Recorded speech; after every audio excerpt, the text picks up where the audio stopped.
خواجہ ہند وہ دربار ہے اعلیٰ تیرا، کبھی محروم نہیں مانگنے والا تیرا۔ اس کے بعد خواجہ غریب نواز رحمۃ اللہ تعالی علیہ کو اپنے مرشد سے اس طرح عشق ہوا کہ آپ تقریباً 20 سال دربار رسالت میں سلام پیش کیا، جواب ملا وعلیک السلام اے سمندر اور جنگلوں کے قطب المشائخ۔ جب یہ آواز آئی تو خواجہ غریب نواز نے فرمایا، اور اس کے بعد نبی علیہ الصلوۃ والسلام نے حضور غریب نواز رحمۃ اللہ تعالی علیہ کو ایک انار عطا کر کے ارشاد فرمایا۔ جے پال نامی ایک جادوگر کو پیش کیا گیا جس نے حضور غریب نواز رضی اللہ تعالیٰ عنہ پہ آگ کی بارش کرنے کی بھی کوشش کی۔ ایک شخص کو بھیجا کہ جاؤ اس پیالے میں پانی لے آؤ، وہ شخص بڑی بہادری کے ساتھ گیا، کسی میں ہمت نہ ہوئی روکنے کی۔ پیالے میں جب پانی بھرا تو سارا انا ساگر پیالے میں آ گیا۔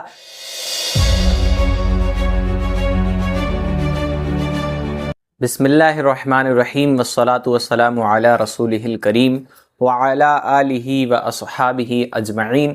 ناظرین اکرام، میں آپ کا میزبان محمد انس قادری، آپ دیکھ رہے ہیں دستک سلام۔ آج ہم اس عظیم ذات کا ذکر جمیل لے کر آپ کے سامنے حاضر ہیں جسے ہند کا بادشاہ، ہند الولی، خواجہ غریب نواز علیہ الرحمہ کے نام سے جانا جاتا ہے، جنہوں نے غریبوں کو ایسا نوازا کہ آج شاید ان کے متبعین اور ماننے والوں میں بھی اکثر تعداد ایسی ہے جو ان کے اصل نام کو نہیں جانتی، لیکن غریب نواز یہ نام ان کا ضرور یاد کیا جاتا ہے، اس نام سے آپ ضرور مشہور ہیں۔ اور یاد رکھیں، تاریخ اسلام میں آپ کو کہیں بھی کوئی امیر نواز نہیں ملے گا۔ ہمارے بزرگ سارے کے سارے یہ غریب نواز ہی رہے، اور غریبوں اور سماج کے جو کٹا ہوا طبقہ جو مظلوم ہے، ہمیشہ اپنے تعلق اور ربط کو ان سے مضبوط رکھا اور ان پہ نوازشات کے دھارے بہاتے رہے۔ آج اسی ذات کا ذکر لے کر، ان کی حیات طیبہ کے چند گوشے لے کر آپ کے سامنے حاضر ہیں کہ اہل ہندوستان اور ساری دنیا کے مسلمان عقیدت و احترام کے ساتھ آپ کا عرس پاک ضرور مناتے ہیں، لیکن کہیں نہ کہیں ہم ان کے نقوش قدم کو بھول رہے ہیں، کہیں نہ کہیں ان کی حیات کی جو یادیں تھیں وہ ہم سے دھندلا رہی ہیں۔ تو اسی منصوبے کے ساتھ کہ ایک بار پھر ہم اپنے بزرگان دین کے زندگی کے بارے میں جانیں اور بزرگان دین کے بارے میں پڑھیں، ان کی تعلیمات کو جانیں اور خود کو ان کی تعلیمات سے وابستہ کریں، اسی امید کے ساتھ دستک سلام کی ٹیم آپ کے لیے یہ خصوصی نشریات لے کر حاضر ہے۔ کسی شاعر نے خواجہ غریب نواز رحمۃ اللہ تعالی علیہ کے بارے میں کہا ہے کہ خواجہ ہند وہ دربار ہے اعلیٰ تیرا، خواجہ ہند وہ دربار ہے اعلیٰ تیرا، کبھی محروم نہیں مانگنے والا تیرا، کبھی محروم نہیں مانگنے والا تیرا۔ تیرے ذرے پہ معاصی کی گھٹا چھائی ہے، تیرے ذرے پہ معاصی کی گھٹا چھائی ہے، معاصی مطلب گناہوں کی گھٹا چھائی ہے، اس طرف بھی کبھی اے مہر ہو جلوہ تیرا، اس طرف بھی کبھی اے مہر ہو جلوہ تیرا۔ فرمایا محی الدین غوث ہیں اور خواجہ معین الدین ہیں، اے حسن کیوں نہ ہو محفوظ عقیدہ تیرا، اے حسن کیوں نہ ہو محفوظ عقیدہ تیرا۔ حضور خواجہ غریب نواز رحمۃ اللہ تعالی علیہ کا نام نامی آپ رضی اللہ تعالی عنہ کا معین الدین ہے، اور بعض لوگوں نے کہا کہ یہ آپ کا لقب ہے، اور بعض مورخین کا کہنا ہے کہ یہی آپ کا نام ہے، اور جو حسن نام ہے یہ آپ کے ماں باپ محبت سے آپ کو حسن کہا کرتے، اسی لیے آپ رضی اللہ تعالی عنہ کو معین الدین حسن سنجری علیہ الرحمہ کہا جاتا ہے۔ بہرحال آپ نجیب الطرفین سید ہیں۔ آپ کے والد حضرت غیاث الدین علیہ الرحمہ، ان کا سلسلہ نسب امام حسین سے جا کر ملتا ہے، اور آپ کی والدہ ام الورع جو بی بی ماہ نور کے نام سے بھی مشہور ہیں، آپ کا سلسلہ نسب امام حسن کے ذریعے حضرت علی سے ہوتا ہوا نبی علیہ الصلوۃ والسلام تک جاتا ہے۔ آپ کے بزرگ والد یعنی حضرت غیاث الدین رحمۃ اللہ تعالی علیہ اپنے علاقے کے بڑے صاحب ثروت اور دولت والے لوگوں میں سے تھے، اور تقوی، طہارت اور ظاہری علم اور باطنی علم ان معاملات میں بھی آپ بڑا مقام رکھتے تھے۔ لیکن سیستان میں جو بدنظمی اس زمانے میں پھیلی ہوئی تھی، اس نے آپ کے دل کو بڑا تکلیف اور ٹھیس پہنچائی تھی، اور آپ کے والد یعنی حضرت غیاث الدین نے اس زمانے میں اپنا وطن ترک کر دیا، اور اس کے بعد آپ خراسان میں رہنے لگے، جہاں حضرت خواجہ غریب نواز رضی اللہ تعالیٰ عنہ کی پرورش و پرداخت ہوئی۔ آپ کی والدہ ماجدہ بی بی ماہ نور بھی ایک بلند کردار پاکیزہ باطن خاتون تھی، عبادت و ریاضت آپ کا محبوب کام تھا، ہمیشہ اکثر اوقات زندگی کے آپ عبادت و ریاضت میں مشغول رہتی۔ حضرت خواجہ خواجگان کی ولادت باسعادت 537 ہجری 1142 عیسوی میں ہوئی، اور آپ کی ولادت دنیا کے لیے رحمت کا سبب کی آپ کی آمد نے تمام انسانوں کی پہ نوازشات کے چشمے کھول دیے۔ آپ نے معرفت الہی کے جام بھی لوگوں کو پلائے، اور جو غریب بے سہارا لوگ تھے ان پر اپنی نوازشات بھی اللہ تعالیٰ کے فضل سے جاری فرمائی۔ آپ کی والدہ کا بیان ہے کہ جب معین الدین میرے شکم میں تھے تو میں اچھے اچھے خواب دیکھا کرتی، گھر میں خیر و برکت تھی اور دشمن سارے دوست بن گئے تھے۔ ولادت کے وقت سارا مکان نور الہی سے روشن ہو چکا تھا۔ بہرحال آپ کے والد بزرگوار ایک عالی نسب، متقی اور پرہیزگار ہیں۔ آپ کی پرورش اور تعلیم یہ خراسان میں ہوئی۔ ابتدائی تعلیم آپ نے والد گرامی کے زیر سایہ رہتے ہوئے حاصل کی، اور 9 برس کی عمر میں آپ نے قرآن مجید حفظ کر لیا۔ یہ لوگ یقیناً دھوکے میں ہیں جو یہ کہتے ہیں کہ شریعت کا راستہ الگ ہے اور طریقت کا راستہ الگ ہے۔ وہ لوگ یقیناً دھوکے میں ہیں جنہیں قرآن تو پڑھنا نہیں آتا، لیکن وہ کسی مزار کے مجاور بن کے بیٹھے ہوئے ہیں، کسی مزار کی سجادگی کے دعوے دار ہیں، کہتے ہیں کہ ہم بزرگوں کے نائب ہیں، ہم مولا علی کے نائب ہیں، ہم فلانے کے وارث ہیں۔ تو یاد رکھیں یہ لوگ سخت مغالطے میں ہیں۔ انہیں چاہیے کہ پہلے شریعت کا علم حاصل کریں، اور بزرگان دین کا، سالکین طریقت کا یہ طریقہ رہا کہ پہلے وہ ظاہری علم سیکھتے، یعنی قرآن مجید کا پڑھنا، اس کے احکامات کا سیکھنا، شریعت کا سیکھنا، اس کے بعد طریقت کی منزل ہے۔ بہرحال حضرت خواجہ غریب نواز رضی اللہ تعالیٰ عنہ 9 برس کی عمر میں آپ نے قرآن مجید حفظ فرما لیا۔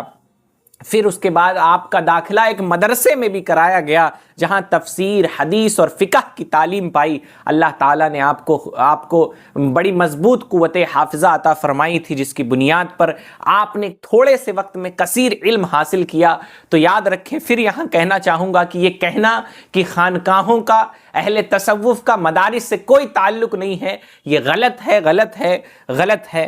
بہرحال جب حضور غریب نواز رحمۃ اللہ تعالیٰ علیہ عمر شریف کی 15ویں بہار میں پہنچے تو والد کا سایہ آپ کے اوپر سے اٹھ گیا، اور یہ وہ پہلا نقش تھا جو آپ کے دل پر ثبت ہوا کہ دنیا کی زندگی ہمیشہ رہنے والی نہیں ہے، دنیا کی زندگی تو بے ثبات ہے، یہ تو ایک دن ختم ہو جانے والی زندگی ہے۔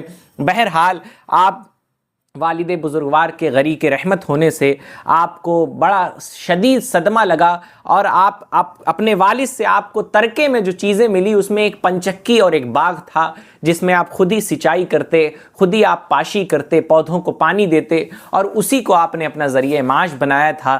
لیکن ایک دن وقت کے ایک عظیم مجذوب جو اللہ تعالیٰ کی معرفت سے آشنا تھے، حضرت ابراہیم کندوزی کی نگاہ آپ پر پڑی، اور حضرت ابراہیم کندوزی آپ کے باغ میں آئے۔ حضرت غریب نواز رحمۃ اللہ تعالیٰ علیہ نے ان کے سامنے باادب انگور کا ایک خوشہ پیش کیا، انہوں نے تناول فرمایا، اور ایک کھلی حضرت غریب نواز رحمۃ اللہ تعالیٰ علیہ کو دی، اور وہ کھلی جب آپ کے گردن مبارک سے گلے سے نیچے اتری تو آپ پر اسرار و رموز کھل گئے، آپ معرفت الہی کے دیوانے ہو گئے، اور اس کے بعد آپ نے اپنا باغ اور پنچکی وغیرہ بیچ دی، اور پھر اس کی قیمت کو فقراء اور مساکین میں صدقہ کر دیا، اور پھر میدان جستجوئے حق میں آپ کود پڑے۔ بہرحال، اور میں نے جیسا بتایا تھا کہ طریقت کے راہگیروں کا یہ طریقہ رہا ہے کہ وہ تصوف کا راستہ طے کرنے سے پہلے ظاہری علم سیکھتے ہیں۔ لہٰذا حضور غریب نواز رحمۃ اللہ تعالیٰ علیہ جب اس باغ وغیرہ بیچ کر نکلے تو انہوں نے فوراً ولایت کا دعویٰ نہ کیا، انہوں نے فوراً سجادگی کا دعویٰ نہیں کیا، اس کے باوجود کہ آپ کی والد بزرگوار بھی ایک عظیم بزرگ گزرے تھے۔ بہرحال وہ بخارا کی طرف گئے اور سمرقند کی طرف گئے، وہاں سے آپ نے ظاہری علوم حاصل کیا۔ علوم ظاہری سے فراغت کے بعد حضور خواجہ غریب نواز رحمۃ اللہ تعالیٰ علیہ نے کسی مرشد کی تلاش میں آپ نے سیر و سیاحت کی، اللہ والوں کی زیارت کی، اور یہ تلاش آپ کو جب آپ نے مشرق کا رخ کیا تو ہارون نامی ایک قصبہ جو نیشاپور کے علاقے میں وارد تھا، آپ وہاں تشریف لائے، وہاں خواجہ عثمان ہارونی رحمۃ اللہ تعالی علیہ سے آپ مرید ہوئے، اور مرید ہونے کے بعد آپ نے مجاہدہ کیا، عبادتیں کی۔ خود آپ کے پیر و مرشد کے بارے میں آتا ہے کہ آپ کے پیر و مرشد نے آپ سے کہا کہ جاؤ نماز پڑھو، پھر فرمایا 1000 بار سورہ اخلاص پڑھو، یہاں تک کہ آپ پر معرفت کی جو دنیا تھی وہ واہ ہو گئی، کھل گئی۔ اس کے بعد خواجہ غریب نواز رحمۃ اللہ تعالی علیہ کو اپنے مرشد سے اس طرح عشق ہوا کہ آپ تقریباً 20 سال تک اپنے مرشد برحق حضور خواجہ عثمان ہارونی رحمۃ اللہ تعالی علیہ کے ساتھ رہے، ان کی خدمت میں رہے، اور ان کا ساز و سامان اٹھائے پھرتے، جو سفر میں جاتے اپنے مرشد برحق کے ساتھ۔ ان سفر کے مختلف واقعات حضور خواجہ غریب نواز رحمۃ اللہ تعالی علیہ نے بیان فرمائے ہیں۔ حضرت خواجہ غریب نواز کے چند واقعات ہم یہاں نقل کر رہے ہیں۔ فرماتے ہیں حضرت خواجہ غریب نواز رحمۃ اللہ تعالی علیہ کہ میں سیوستان میں مرشد کامل حضرت عثمان ہارونی رحمۃ اللہ تعالی علیہ کے ساتھ سفر کر رہا تھا کہ ایک عبادت خانے میں ایک درویش شیخ صدر الدین محمد احمد سیوستانی کی زیارت ہوئی، جو بڑے بزرگ تھے، ہمہ وقت اللہ تعالیٰ کے ذکر میں مصروف رہتے۔ ان سے اکتساب فیض کے لیے حضور خواجہ غریب نواز فرماتے ہیں ہم وہاں چند دن ٹھہرے بھی۔ فرماتے ہیں کہ جب وہ بزرگ قبر کی حالت سنتے تو بید کی طرح کانپنے لگتے اور ان کی آنکھوں سے لہو جاری ہو جاتے۔ 7 دن تک آپ قبر کے خوف سے رونے لگتے، اور جب رونے سے فارغ ہوتے تو بیٹھ کر ہمیں مخاطب کر کے ہم سے کہتے کہ اے عزیز، جسے موت آنی ہے اور جس کا حریف ملک الموت ہے، اور قیامت جیسا دن جسے درپیش ہے، یعنی جس کے سامنے قیامت جیسا دن ہے، اس کو کھانے پینے، مذاق، تمسخر سے کیا واسطہ، اسے دوسرے کاموں میں مشغول ہونا کیسے بھاتا ہے، اسے تو چاہیے وہ اللہ کا ذکر کرے، اللہ کی عبادت کرے۔ بہرحال فرماتے ہیں حضور غریب نواز کہ پھر انہوں نے فرمایا اے عزیز، اگر تم کو مردوں کا حال جو سانپوں کے گھیرے میں ہیں اور قبر کا زندان یعنی قبر کا جو جیل ہے ذرہ برابر بھی معلوم ہو جائے تو تم نمک کی طرح پگھل کر نمک ہو جاؤ۔ پھر فرمایا غریب نواز علیہ الرحمہ نے کہ انہوں نے فرمایا کہ ایک بار ایک بزرگ کے ساتھ بصرہ کے ایک قبرستان میں وہ بیٹھے ہوئے تھے، اور پاس ہی قبر میں ایک مردے پہ عذاب ہو رہا تھا۔ جب بزرگ نے اس مردے کی حالت معلوم کی تو پھر آپ نے ایک نعرہ بلند کیا، اور بلند کرنے کے بعد آپ بے ہوش ہو گئے، اور آپ کی جو روح تھی وہ قفس عنصری سے پرواز کر گئی، یعنی آپ انتقال فرما گئے۔ فرماتے ہیں کچھ ہی دیر میں ان کا جسم اللہ تعالیٰ کے خوف سے پانی ہو گیا اور پانی ہو کر بہہ گیا۔ فرماتے ہیں وہ بزرگ جن سے حضور غریب نواز رحمۃ اللہ تعالی علیہ نے ملاقات کی تھی، کہ وہ فرماتے ہیں کہ اسی روز سے مجھ پر بھی قبر کی بڑی ہیبت طاری ہے، اس لیے اے دوست اس دنیا سے دل نہ لگانا، کہیں حق سے غافل ہو جاؤ، کیونکہ لوگ جس قدر خلقت میں مشغول ہوتے ہیں، خلقت سے مراد دنیا میں مشغول ہوتے ہیں، اسی قدر خالق یعنی اللہ تعالیٰ سے دور ہو جاتے ہیں۔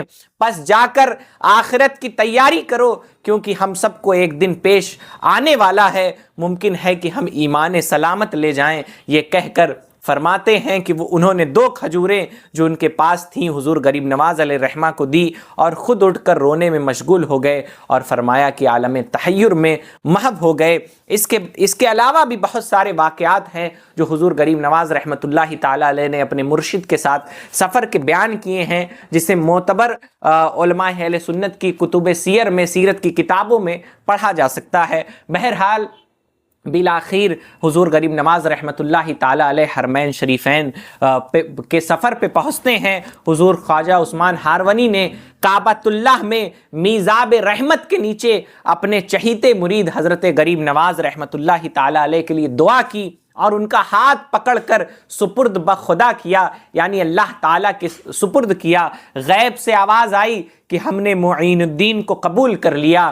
شیخ یہ آواز سن کر بہت خوش ہوئے اور اللہ تعالیٰ کی بارگاہ میں شکر ادا کیا، حج کے فرائض ادا کیے۔ اس کے بعد نبی علیہ الصلاۃ والسلام کے روضہ اقدس کی زیارت کے لیے مدینہ منورہ پہنچے تو حضرت خواجہ نے دربار رسالت میں سلام پیش کیا، جواب ملا وعلیک السلام اے سمندر اور جنگلوں کے قطب المشائخ۔ جب یہ آواز آئی تو خواجہ صاحب نے فرمایا کہ اب کام مکمل ہو گیا، یعنی خواجہ غریب نواز علیہ الرحمہ کے پیر و مرشد نے فرمایا اس کے بعد حضور کریم نواز علیہ الرحمہ کے پیر و مرشد فرمایا کرتے کہ معین الدین محبوب خدا ہے اور مجھ کو اس کے مریدی پہ ناز ہے۔ بہرحال 582 ہجری 1186 عیسوی میں حضور غریب نواز رحمۃ اللہ تعالی علیہ کو آپ کے پیر و مرشد نے بغداد میں خلافت عطا فرمائی، اور غریب نواز رضی اللہ تعالیٰ عنہ اپنے پیر و مرشد سے رخصت ہو گئے۔ رخصت ہونے کے بعد آپ سارے عالم کے مطالعے اور دنیا کے مختلف گوشوں کی سیر و سیاحت میں مصروف ہو گئے، اللہ والوں سے ملاقات میں مصروف ہو گئے۔ اس دوران آپ نے اصفہان وغیرہ کا دورہ کیا، دوبارہ آپ مکہ مکرمہ میں بھی آئے۔ یہ سن 583 عیسوی کا واقعہ ہے، سن 583 ہجری 1187 عیسوی کا، جب حضور غریب نواز رحمۃ اللہ تعالی علیہ مکہ مکرمہ پہنچے۔ اس کے بعد مدینہ منورہ میں آپ آئے اور وہاں عبادت میں مشغول رہتے، اپنے قیمتی وقت میں اللہ تعالیٰ کا ذکر کرتے، اور بالآخر وہ لمحہ آ گیا جب حضور غریب نواز رضی اللہ تعالیٰ عنہ کو اللہ پاک کے آخری نبی صلی اللہ تعالیٰ علیہ وآلہ وسلم کی بارگاہ سے یہ بشارت ملی کہ اے معین الدین، تو میرے دین کا معین ہے، یعنی تو میرے دین کا مددگار ہے۔ میں نے تجھے ہندوستان کی ولایت عطا کی، وہاں کفر اور ظلمت پھیلی ہوئی ہے، اندھیرا ہے، تو اجمیر جا، تیرے وجود سے وہ اندھیرا دور ہوگا اور اسلام رونق پذیر ہوگا۔ غریب نواز علیہ الرحمہ کو اللہ پاک کے آخری نبی صلی اللہ تعالیٰ علیہ وآلہ وسلم کے روضہ اطہر پر یہ بشارت ملی۔ بہرحال حضرت غریب نواز رضی اللہ تعالیٰ عنہ پہ ایک وجدانی کیفیت طاری ہو گئی۔ آپ خوش بھی تھے اور پریشان بھی تھے کہ میں اجمیر کیسے جاؤں گا، مجھے تو اجمیر کا راستہ بھی معلوم نہیں ہے۔ بہرحال اسی فکر میں آپ کو نیند آ گئی اور خواب میں نبی علیہ الصلوۃ والسلام تشریف لائے، اور حضور صلی اللہ تعالیٰ علیہ وسلم نے آپ کو صرف ایک نظر میں مشرق سے لے کر مغرب تک دنیا کے تمام نقشے آپ کے سامنے پیش کر دیے گئے اور دکھا دیا گیا کہ تمام بلاد و امصار آپ کو دکھائے گئے، تمام شہر کی زیارتیں کرائی گئی، اور آپ کی نگاہوں کے سامنے اجمیر کا قلعہ بھی تھا اور پہاڑیاں بھی تھی، جن پہاڑیوں کے بیچ میں اجمیر شریف آباد ہے، وہ پہاڑیاں بھی آپ کو دکھائی گئی۔ اور اس کے بعد نبی علیہ الصلوۃ والسلام نے حضور غریب نواز رحمۃ اللہ تعالیٰ علیہ کو ایک انار عطا کر کے ارشاد فرمایا، ہم تجھ کو خدا کے سپرد کرتے ہیں۔ بہرحال جب حضور غریب نواز علیہ الرحمہ بیدار ہوئے، نیند کھلی، تو فرمان رسالت جیسا کہ نبی علیہ الصلوۃ والسلام کا حکم تھا، آپ 40 اولیاء اللہ کے ساتھ ہندوستان کی طرف متوجہ ہوئے۔ بغداد، بخارا، سبزہ وار، لاہور، سمانہ، بلخ، سمرقند، ان تمام علاقوں سے ہوتے ہوئے حضور غریب نواز رضی اللہ تعالیٰ عنہ دہلی پہنچے۔ جب آپ نے دہلی میں جب آپ آئے تو آپ نے راج محل کے سامنے قیام فرمایا، اور یہ بتاتا ہے کہ غریب نواز رحمت اللہ تعالیٰ علیہ جہاں دین اسلام کی روشنی پھیلانے آئے تھے، وہیں مسلمانوں کو سیاسی ہمت اور قوت بھی عطا کرنے آئے تھے۔ حضور غریب نواز رضی اللہ تعالیٰ عنہ جہاں سالکین طریقت کے لیے رہنما ہیں، وہیں سیاست دانوں کے لیے بھی رہنما ہیں۔ یہ وہی دور تھا جب ہندوستان پر ظالم بادشاہوں کا دور چل رہا تھا۔ غریب نواز اس زمانے میں تو یہی کمال تھا کہ غریب نواز رضی اللہ تعالیٰ عنہ جیسا بزرگ غریب نواز رضی اللہ تعالیٰ عنہ نے وہاں قیام فرمایا جہاں سامنے راج محل تھا، جہاں راجہ کا محل تھا۔ غریب نواز رضی اللہ تعالیٰ عنہ نے وہاں قیام فرما کے بتا دیا کہ اب اس زمانے میں اب وہ دور آ چکا ہے کہ جب تم لوگوں کی حکومت ختم ہونے والی ہے۔ غریب نواز رضی اللہ تعالیٰ عنہ مسلمانوں کے سیاسی رہنما بھی ہیں، اور سیاسی اعتبار سے بھی استحکام بخشنے کا کام آپ نے ہندوستان میں آ کر انجام دیا۔ بہرحال آپ نے وہاں قیام فرمایا۔ لوگ تو بڑے پریشان ہوئے کہ اس بابا کو کیسے بھگایا جائے جو ایک رب کی عبادت کرتا ہے، ہم اسے کیسے ہٹائیں۔ لیکن غریب نواز رضی اللہ تعالیٰ عنہ کا روب تھا، جلال تھا، آپ کی روحانیت تھی کہ آپ کے سامنے کسی کو آنے کی ہمت نہ تھی، کوئی یہ نہ کہہ سکتا تھا کہ آپ یہاں سے چلے جائیے۔ بہرحال شہر کے کچھ لوگ اور کچھ چند لوگ وہاں پر حاکم دہلی جس کا نام کھانڈے راؤ تھا، اس کے پاس لوگ گئے اور کہا کہ اس مسلمان درویش سے دیوتاؤں کو تکلیف ہو رہی ہے، اگر تم اسے نہ ہٹاؤ گے تو دیوتا ناراض ہو جائے گا اور تمہاری حکومت پاش پاش ہو جائے گی۔ تو کھانڈے راؤ نے ان بے وقوفوں کی بات مان لی، چند کارندوں کو حکم دیا کہ وہ خواجہ غریب نواز کو معاذ اللہ دہلی سے نکال دیں۔ کھانڈے راؤ کے آدمی جب حضرت غریب نواز رضی اللہ تعالیٰ عنہ کی بارگاہ میں حاضر ہوئے تو آپ کی سادگی سے، آپ کی گفتار سے، آپ کے کردار سے اتنا متاثر ہوئے کہ وہ سب کے سب حلقہ بغوش اسلام ہو گئے، وہ سب کے سب مسلمان ہو گئے۔ اس کا یہ اثر ہوا کہ بہت سے لوگ اس سے متاثر ہوئے اور آپ کی طرف رجوع کرنے لگے، اور مسلمانوں کا ایک وسیع حلقہ دہلی میں تیار ہو گیا۔ لیکن آپ کا جو مقصود تھا، نبی علیہ السلام کا جو حکم تھا، وہ اجمیر جانے کا تھا۔ لہٰذا حضرت غریب نواز رضی اللہ تعالیٰ عنہ نے اپنے خلیفہ قطب الدین بختیار کاکی رضی اللہ تعالیٰ عنہ کو دہلی میں خلق خدا کی ہدایت کے لیے وہیں چھوڑا، اور پھر آپ عازم اجمیر ہو گئے۔ آپ اجمیر کی طرف بڑھے۔ جب غریب نواز رضی اللہ تعالیٰ عنہ اجمیر پہنچے تو اس وقت وہاں کا راجہ پرتھوی راج چوہان تھا، جسے رائے پتھورا بھی کہا جاتا تھا۔ اس کی عملداری یعنی اس کا اثر دہلی تک تھا۔ وسیع و عریض خطے کا مالک تھا، اور اس کا پایہ تخت جو تھا یہ اجمیر تھا۔ یہ چوہان خاندان کا آخری فرما روا یہ ثابت ہوا۔ تقریباً جو تاریخی قرائن سے جو پتہ چلتا ہے، مورخین نے تو بہت اختلاف کیا ہے کہ غریب نواز علیہ رحمہ کس سن ہجری میں اجمیر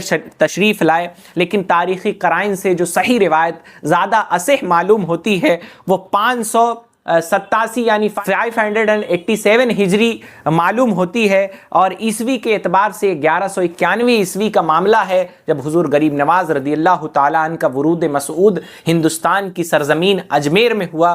آپ وہاں تشریف لائے۔ جب غریب نواز رضی اللہ تعالیٰ عنہ کا نورانی قافلے نے چاہا کہ شہر سے باہر ایک سایہ دار جگہ پر قیام کر لیں تو پھر راجہ کے لوگ آ گئے اور آپ کو ہٹانے لگے، نازیبا کلمات کہے کہ یہاں راجہ کا اونٹ باندھا جائے گا، آپ یہاں قیام نہیں کر سکتے۔ بہرحال غریب نواز رضی اللہ تعالیٰ عنہ اٹھ گئے اور فرمایا میں جاتا ہوں، لیکن راجہ کا اونٹ ضرور بیٹھا رہے گا، وہ نہ اٹھے گا۔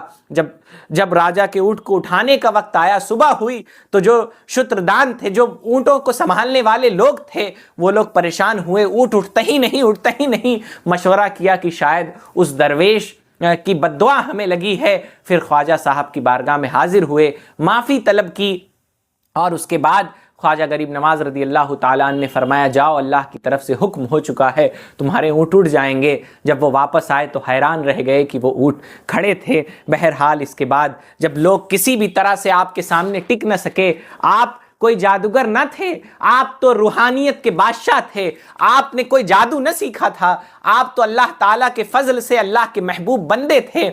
آپ کے مقابل میں جادوگروں کو پیش کیا گیا، لیکن سارے جادوگر ناکام ہو گئے۔ آپ حضرت موسیٰ علیہ السلام کا وہ واقعہ یاد کیجئے جب موسیٰ علیہ السلام کے سامنے ظالم بادشاہ نے جادوگروں کو پیش کیا تھا، جو کالے سانپ بھی آپ کے سامنے لاتے، جو مختلف قسم کے جادو سے آپ کو ڈرانے کی کوشش کرتے، لیکن حضرت موسیٰ علیہ السلام کے عصا جو اس وقت اژدہا بن گیا تھا اور ان سارے سانپوں کو نگل لیا تھا۔ غریب نواز رضی اللہ تعالیٰ عنہ کے سامنے بھی جے پال نامی ایک جادوگر کو پیش کیا گیا، جس نے حضور غریب نواز رضی اللہ تعالیٰ عنہ پہ آگ کی بارش کرنے کی بھی کوشش کی، جس نے غریب نواز رضی اللہ تعالیٰ عنہ کے طرف سانپ بھی چھوڑے، لیکن جب وہ سانپ حضور غریب نواز کے حلقے کے پاس آتے تو آپ کے حلقے پر سر رکھ دیتے۔ بہرحال وہ ہوا میں اڑنے لگا اور کہا کہ اب میں آسمان سے تجھ پر معاذ اللہ عذاب اور برائی برساؤں گا، لیکن غریب نواز رضی اللہ تعالیٰ عنہ نے اپنی جوتی مبارک کو حکم دیا، اور اللہ تعالیٰ کے حکم سے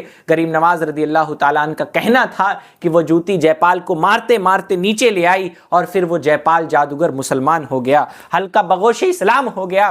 اسی اسنا میں آپ پر ظلم کیا گیا کہ انا ساگر پر پہرا بٹھا دیا گیا، وہاں سے چڑیا بھی پانی پیتی، جانور بھی پانی پیتے، سارے اجمیر کے لوگ پانی پیتے، لیکن غریب نواز رضی اللہ تعالیٰ عنہ پہ وہ پانی بند کر دیا گیا۔ غریب نواز رضی اللہ تعالیٰ عنہ نے ایک شخص کو بھیجا کہ جاؤ اس پیالے میں پانی لے آؤ۔ وہ شخص بڑی بہادری کے ساتھ گیا، کسی میں ہمت نہ ہوئی روکنے کی۔ پیالے میں جب پانی بھرا تو سارا انا ساگر پیالے میں آ گیا۔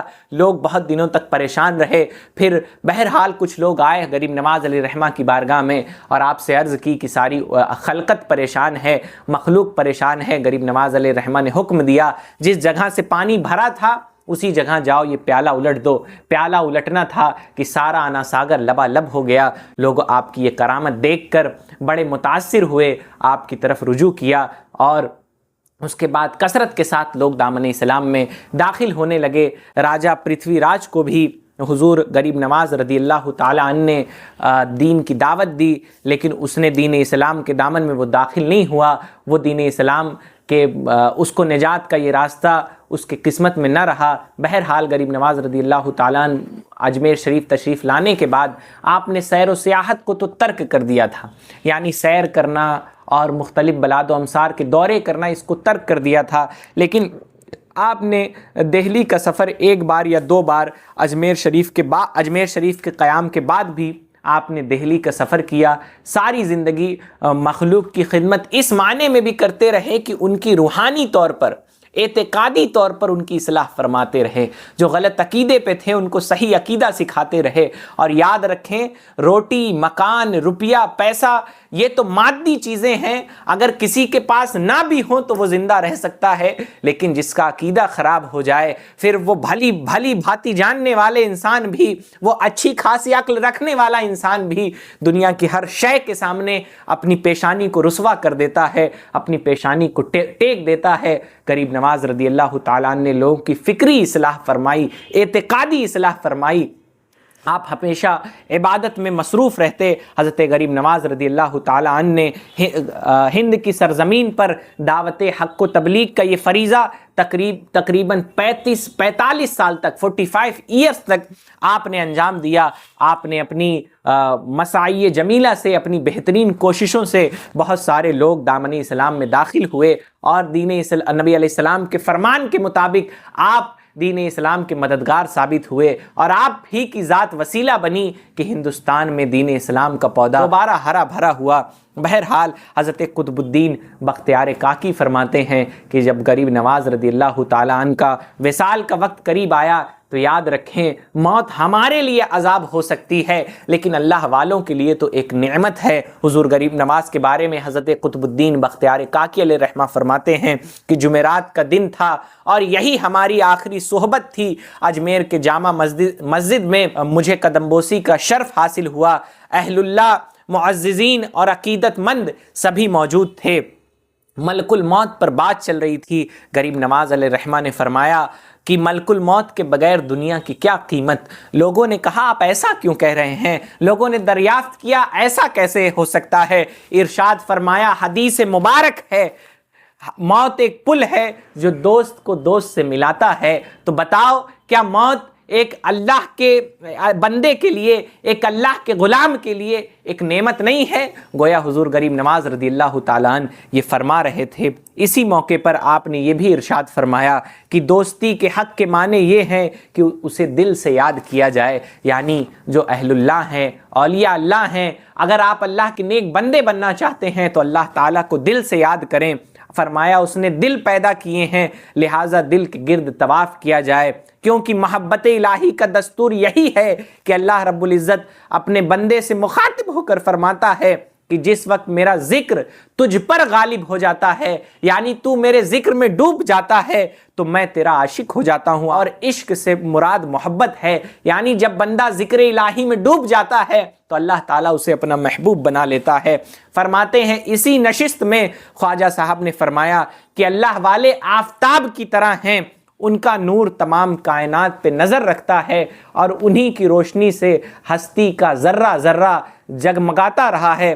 حضرت خواجہ غریب نواز رضی اللہ تعالیٰ عنہ یہ سب ذکر فرماتے ہوئے، موت کا ذکر کرتے ہوئے رونے لگے اور فرمایا اس سرزمین میں مجھے جو پہنچایا گیا ہے تو اس کا سبب یہی ہے کہ یہی میری قبر بنے گی۔ یعنی غریب نواز علیہ رحمہ فرماتے ہیں کہ اگر مجھے اس زمین پہ بھیجا گیا ہے تو یاد رکھو یہی میری قبر بنے گی۔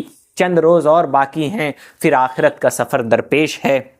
حضرت غریب نواز رضی اللہ تعالیٰ عنہ نے حضرت عثمان ہارونی رضی اللہ تعالیٰ عنہ سے جو تبرکات، جو خرقہ خلافت آپ کو حاصل ہوئے تھے، وہ سب اپنے مرید خاص اور اپنے خلیفہ مرد کامل حضرت قطب الدین بختیار کاکی رضی اللہ تعالیٰ عنہ کو عطا فرمایا۔ آپ کے لیے سجادگی کا دستاویز تحریر فرمایا اور آپ کو تمام تبرکات عالیہ تفویض کیے۔ یاد رکھیں میرے اس دعوے کی تائید یہاں سے بھی ہوتی ہے کہ غریب نواز رضی اللہ تعالیٰ عنہ صرف لوگوں کی روحانی اصلاح کے لیے نہ تھے بلکہ وہ جانتے تھے کہ مسلمانوں کا اقتدار میں آنا بھی ضروری ہے، مسلمانوں کا سیاست میں آنا بھی ضروری ہے۔ یہی وجہ رہی کہ غریب نواز علیہ الرحمہ نے اجمیر میں قیام فرمایا، کیونکہ اس زمانے میں اجمیر یہ سیاسی مرکز تھا، اور اپنے مرید خاص اور اپنے خلیفہ حضرت قطب الدین بختیار کاکی کا قیام دہلی میں کروایا، کیونکہ وہ جانتے تھے کہ میرے بعد اجمیر سے یہ خلافت اور یہ مرکزیت اٹھ کے دہلی میں چلی جائے گی، لہٰذا آپ نے قطب الدین بختیار کاکی دہلوی رحمۃ اللہ تعالی علیہ کو خلافت تجویز فرمائی۔ بہرحال آفتاب ولایت جس رات اس افق عالم سے روپوش ہوا، جس رات حضور غریب نواز رضی اللہ تعالیٰ عنہ اس دنیا سے دنیائے آخرت کی طرف آپ نے سفر کیا، وہ 6 رجب 633 ہجری کی شب تھی۔ انگریزی تاریخ کے حساب سے 16 مارچ 1236 عیسوی دوشنبہ کی رات میں آپ اس دنیا سے تشریف لے گئے۔ حضرت کی وفات اہل اجمیر کے لیے اور تمام اہل طریقت کے لیے، سالکان طریقت کے لیے ایک عظیم خسارہ تھی۔ ہزاروں ارادت مندوں نے آپ کو نم آنکھوں سے آپ کے جنازے میں شریک ہوئے اور آپ کو سپرد خاک کیا۔ خواجہ فخر الدین نے آپ کی نماز جنازہ پڑھائی اور جسد مبارک اسی حجرے میں سپرد خاک کیا گیا جس جگہ آپ کی قیام گاہ تھی۔ حضور غریب نواز رضی اللہ تعالیٰ عنہ ایک بامشن زندگی لے کر ہندوستان آئے تھے، جو ان کو نبی علیہ الصلاۃ والسلام کی طرف سے تفویض ہوئی تھی۔